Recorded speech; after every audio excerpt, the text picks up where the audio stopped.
Hello students. I hope आपकी preparation बहुत अच्छे से जा रही होगी और आप अपनी हेल्थ का भी ध्यान रख रहे होंगे। तो as you know that CBSE ने जो अकाउंटेंसी सब्जेक्ट है, आज हम सिर्फ अकाउंटेंसी क्लास 11, 21, 22 के बारे में बात करेंगे। सब्जेक्ट कोड है 055। टर्म 1 और टर्म 2 के जो डिवीज़न है उसमें बहुत सारे 11 स्टैंडर्ड के बच्चे होते हैं जिनको अभी सिलेबस पूरा नहीं मालूम होता है, तो बहुत सारा कन्फ्यूजन होता है कि सर टर्म 1 कितना है एक्चुअली और टर्म 2 कितना पार्ट है। और बच्चे कुछ स्पेसिफिक बुक्स इस्तेमाल करते हैं, जैसे कि टीएस गरेवाल है, कुछ लोग दूसरी और कोई बुक्स यूज़ करते हैं। मैं स्पेसिफिकली टीएस गरेवाल यूज़ करता हूँ। तो वो आपको कौन से चैप्टर आने वाले हैं, कौन से चैप्टर टर्म 1 में आने वाले, कौन से चैप्टर टर्म 2 में आने वाले हैं, क्या आपका प्रोजेक्ट 1 होगा, पार्ट 1 होगा, कैसा होगा, कैसे वो प्रेजेंटेबल होगा, मतलब कैसा आपको प्रेजेंट करना है, वो सारी चीज़ें मैं आपको ये वीडियो में कवर अप कर दूंगा। तो ये वीडियो को मैं आपसे इंसिस्ट करूंगा कि ये वीडियो को आप कंप्लीटली देखें, इन बिटवीन कहीं भी स्किप ना करें, बिकॉज ये पूरा सिंक फॉर्म में होगा। So let's get started. आपको मालूम है कि टर्म 1 जो है वो एमसीक्यू बेस्ड क्वेश्चन पेपर होने वाला है। 90 मिनट्स आपको दिया जाएगा, 40 मार्क्स का पेपर होगा। उसमें पार्ट ए में यूनिट 1 है और यूनिट 2 दो चीज़ ली गई है। तो यूनिट 1 में इंट्रोडक्शन टू अकाउंटिंग है, थियरी बेस ऑफ अकाउंटिंग है। यूनिट 2 में जो अकाउंटिंग प्रोसेस है जिसका टाइटल, जिसमें है recording of business transaction, bank reconciliation statement, depreciation, provisions and reserves, ये सारी चीज़ें यूनिट 2 में ली गई है। और जो प्रोजेक्ट है आपका उसका बोला है पार्ट 1, जो 10 मार्क्स का होगा ओवरऑल। ओके, तो ये आपका हो गया कि यूनिट 1 जो है वो 12 मार्क्स का आने वाला है और जो यूनिट 2 है वो 28 मार्क्स का आने वाला है। और ये हो गया 30 मार्क्स ओवरऑल। ये कितने हो गए? 30 मार्क्स। और जो 10 मार्क्स है वो आपके प्रोजेक्ट में कवर अप किए जाएंगे, तो आपका हो जाएगा टोटल 40 मार्क्स। तो ये आपका जो भी हो गया वो टर्म 1 का हो गया। अब हम डिस्कस करेंगे टर्म 2 के बारे में और प्रोजेक्ट्स के बारे में। So let's move ahead with the term 2। तो जो टर्म 2 में है, तो सीबीएसई ये बोल रहा है कि टर्म 2 में, ये आपको स्क्रीन पे दिख रहा होगा, टर्म 2 में चीज़ें ऐसी है कि जो पार्ट ए है, मतलब पार्ट ए जिसमें अकाउंटिंग प्रोसेस लिया गया है यूनिट 2 का ही, जिसमें कॉन्सेप्ट लिए गए हैं accountings for bills of exchange, trial balance and rectification of errors. अभी ये कुछ नया है क्योंकि पिछले जो पार्ट से ट्रायल बैलेंस का वो टर्म 2 में लिया गया है, ध्यान रखना ये टर्म 2 में लिया गया है। ओके, सो यहाँ पे कंफ्यूज होने की ज़रूरत नहीं है। मैं आपको मार्क्स डिस्ट्रीब्यूशन और इंडेक्स डिस्ट्रीब्यूशन के साथ साथ आपको पूरी चीज़ें बता दूंगा। तो ये जो आपको बहुत अच्छे से अभी ऑब्जर्व करना है कि ये एक्चुअल में क्या चीज़ें हैं। तो यहाँ पे आप देख सकते हो कि जो बिल्स ऑफ एक्सचेंज है वो यूनिट 2 का टर्म 2 में लिया गया है। इसमें 40 मार्क्स होंगे, इसमें सारी चीज़ें मिक्स होगी, एमसीक्यू भी होगा और सम्स भी होंगे। Trial balance and rectification of errors ये यूनिट 2 का लिया गया है, तो ये ओवरऑल 12 मार्क्स का होगा।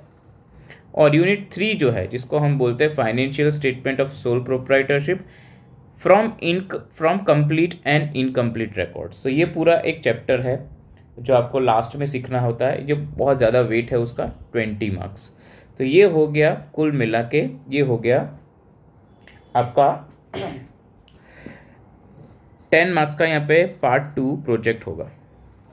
और यहाँ पे जो कंप्यूटराइज्ड अकाउंट है वो उसके अगेंस्ट में या फिर उसके और में आपको प्रोजेक्ट करना होता है। कुछ स्कूल्स कंप्यूटर अकाउंट्स जो है वो ऑप्ट करती है, लेकिन ज़्यादातर जो स्कूल्स होती है वो प्रोजेक्ट की तरफ ज़्यादा जाती है, क्योंकि प्रैक्टिकल नॉलेज भी ज़रूरी है थियोरेटिकल नॉलेज के साथ साथ। सो कंप्यूटर अकाउंट जो है वो ऑप्शनल है, प्रोजेक्ट के ऑप्शन में कंप्यूटर अकाउंट आता है। So don't worry about it. ज़्यादातर स्कूल्स प्रोजेक्ट की तरफ रुख करती है। सो लेट्स गेट स्टार्टेड कि सर इसको हम पढ़ेंगे कैसे, हमारी बुक में कैसे लिखा होगा, कौन से कॉन्सेप्ट्स किए जाएंगे, कौन से कॉन्सेप्ट्स को कैसे करना है। तो मैं आपको बता दूँ अब प्रोजेक्ट के बारे में स्पेसिफिकली। प्रोजेक्ट के बारे में यहाँ पे क्लियर गाइडलाइन दे रखी है इन्होंने, आप देख सकते हो यहाँ पे कि पार्ट सी प्रोजेक्ट वर्क है, पार्ट सी प्रोजेक्ट वर्क है। यहाँ पे क्लियरली लिखा गया है the project work would be divided into 2 parts, जिसको हम बोलते हैं term 1 and term 2। 10-10 marks equally वो डिवाइड किया गया है।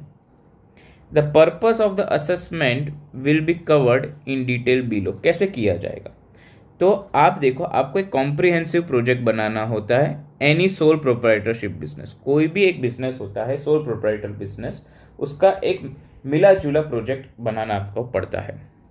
उसमें maybe journal entries, ledger posting, preparation of trial balance, trading account, profit and loss account and balance sheet, इतनी चीज़ें, जिसमें expenses, income, profits and losses, assets and liabilities, वो सारी चीज़ें पता चल जाती।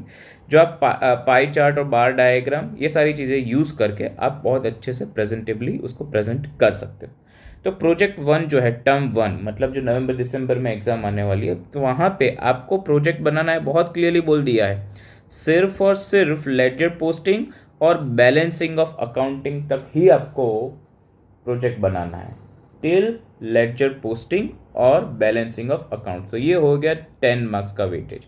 उसके बाद प्रोजेक्ट जो 2 है, उसमें आपको फाइनेंशियल स्टेटमेंट, जो लास्ट में हम फाइनल अकाउंट्स बनाते हैं, वो बनाना है लेडजर पोस्टिंग से, और वहाँ पे आपको यूज़ करना है डायग्राम, ग्राफ्स एंड बहुत सारी चीज़ आप यूज़ कर सकते हो, वो भी है 10 मार्क्स। तो जो ओवरऑल प्रोजेक्ट जो एक बनाना होता है वो है at the end of the year, उसकी जगह अब आपको वही प्रोजेक्ट बनाना है, लेकिन आधा आधा। पहले आप आधा बनाओगे जो है टर्म 1 में, और फिर जो रिमेनिंग पार्ट है वो आप टर्म 2 में कवर अप करोगे।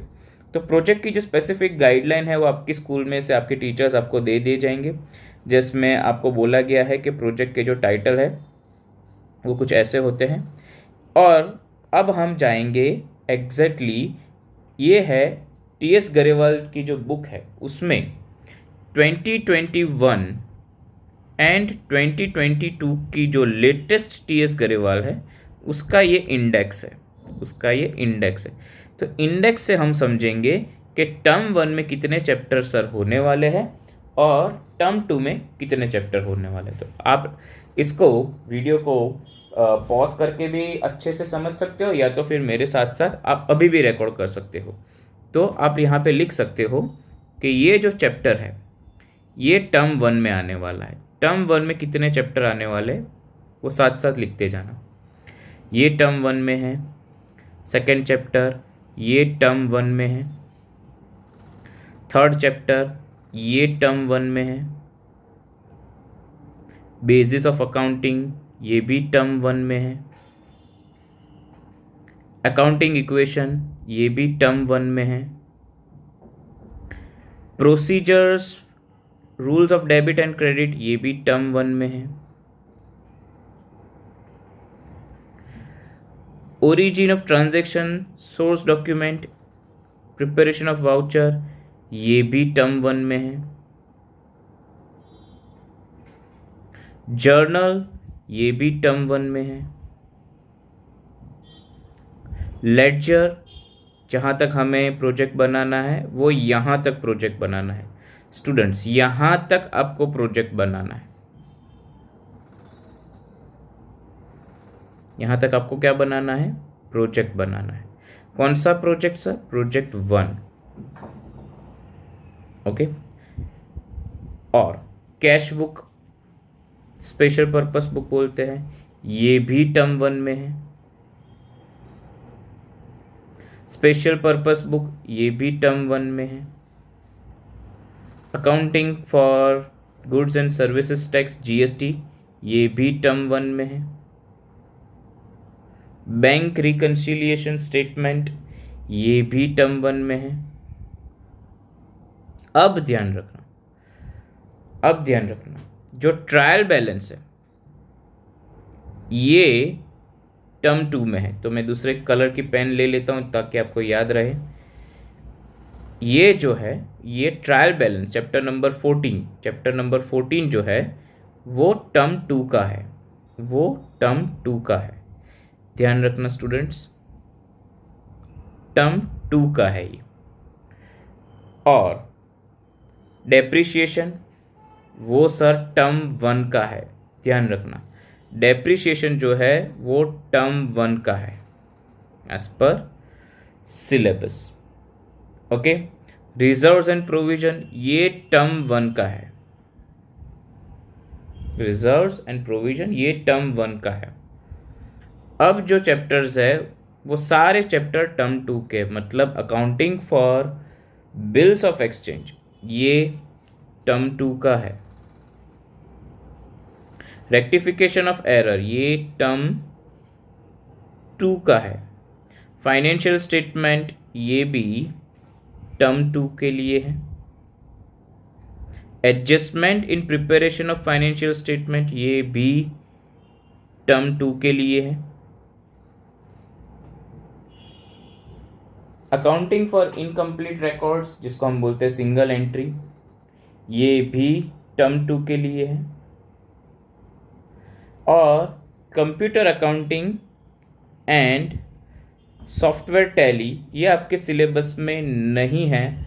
इफ़ अगर आप प्रोजेक्ट करते हो, अगर आपकी स्कूल प्रोजेक्ट ऑप्ट करती है तो आपको ये 2 चैप्टर नहीं करने पड़ेंगे। तो प्रोजेक्ट जो होता है वो बहुत ही आसान होता है, स्कोरिंग होता है और प्रैक्टिकल नॉलेज मिलता है। तो अब आपको इंडेक्स से पता चल गया होगा कि सर कौन से चैप्टर टर्म 1 में आने वाले हैं और कौन से चैप्टर जो है वो टर्म 2 में कवर अप होने वाले। आई होप स्टूडेंट्स यहाँ पे आपको क्लियर हो गया, लेकिन मैं वापस आपको क्लैरिटी के लिए बोल देता हूँ कि चैप्टर नंबर 14 जो है वो टर्म 2 में है। वापस से मैं रिवाइज कर देता हूँ। चैप्टर नंबर 17 टर्म 2 में है। चैप्टर नंबर 18 टर्म 2 में है। चैप्टर नंबर 19 टर्म 2 में है। 20 भी टर्म 2 में है। 21 भी टर्म 2 में है। और कंप्यूटर अकाउंटिंग वो आपको सिलेबस में नहीं है। अगर आपकी स्कूल प्रोजेक्ट ऑप्ट करती है, अगर वो प्रोजेक्ट की तरफ जाते हैं तो ये जो 22 एंड 23 चैप्टर है वो ऑप्शन में निकल जाता है, तो आपको ओवरऑल कैसे मेहनत करनी है वो आई थिंक अब बहुत अच्छे से क्लैरिटी आ गई होगी।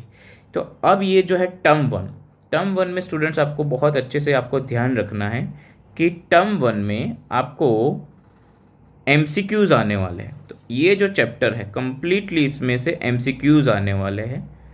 तो ये आप चीज़ें ध्यान रखिए, इसको बहुत डिटेल में पढ़िए, एग्ज़ाम के एंड टाइम पे पढ़ ले, ऐसी मान्यता या ऐसा माइंडसेट भी ना रखो।